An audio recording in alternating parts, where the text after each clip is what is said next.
കൗമാരക്കാരിലെ ലഹരി ഉപയോഗവും അക്രമവാസനയും എന്ന വിഷയത്തിൽ രക്ഷിതാക്കൾക്കായി ബോധവൽക്കരണ ക്ലാസ് നടത്തി. Excise preventive officer Santhosh Cheruvott class നയിച്ചു. Kerala PSC employees union Kozhikode ജില്ലാ കമ്മിറ്റിയുടെ ആഭിമുഖ്യത്തിൽ കൗമാരക്കാരിലെ ലഹരി ഉപയോഗവും അക്രമവാസനയും എന്ന വിഷയത്തിൽ രക്ഷിതാക്കൾക്കുള്ള ബോധവൽക്കരണ ക്ലാസ് സംഘടിപ്പിച്ചു. Excise preventive officer Shri Santhosh Cheruvott class നയിച്ചു.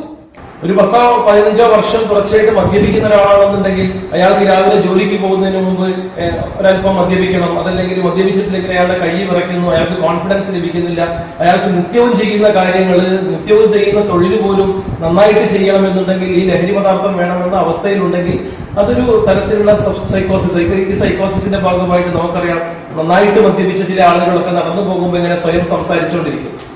PSC മേഖലാ ജില്ലാ ഓഫീസുകളിലെ ജീവനക്കാർ പങ്കെടുത്ത ചടങ്ങിൽ ജില്ലാ പ്രസിഡന്റ് EM ഉണ്ണികൃഷ്ണൻ അധ്യക്ഷത വഹിക്കുകയും ജില്ലാ ജോയിന്റ് സെക്രട്ടറി വിജയലത K സ്വാഗതം പറഞ്ഞു.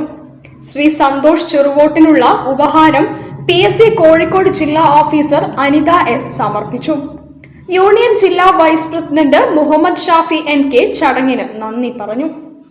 News bureau, Kozhikode. വാർത്തകൾ ചുരുക്കത്തിൽ നിങ്ങൾക്കായി അവതരിപ്പിക്കുന്നത് ക്യാൻസറിനെതിരെ പൊരുതാനായി കാലിക്കറ്റ് സിറ്റി സർവീസ് സഹകരണ ബാങ്കും MVR ക്യാൻസർ സെന്ററും സംയുക്തമായി അവതരിപ്പിക്കുന്ന ക്യാൻസർ ചികിത്സാ സഹായ പദ്ധതിയാണ് മാസ് കെയർ. കേരള